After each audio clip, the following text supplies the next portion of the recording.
OJK bersinergi dengan Perempuan Indonesia Maju dan Dinas Kesehatan Kota Makassar menggelar vaksinasi massal untuk 1.000 vaksin dosis pertama.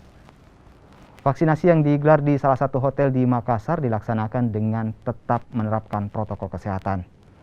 Mencegah kerumunan, setiap peserta diwajibkan memakai masker dan menjaga jarak, mulai saat antre di pintu masuk dan saat divaksin.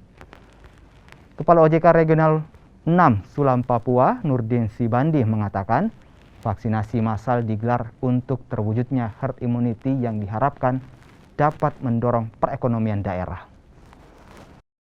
Sehingga itu memberikan kontribusi yang lebih baik pada perekonomian di daerah, terutama Sulawesi Selatan ini Makassar ini.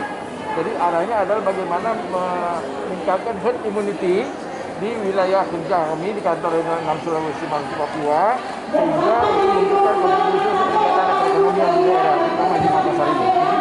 Ini vaksin kedua, Pak? Ya? Vaksin kedua ini, Pak? Ini vaksin pertama. Ini vaksin pertama, nanti kita siapkan lagi untuk vaksin keduanya. Kan tentunya ada jadwal waktu ya, vaksin selesai. Ini target dari kami 1.000 ya, 1.000 vaksinasi untuk hari ini bekerjasama dengan Perempuan Indonesia Maju.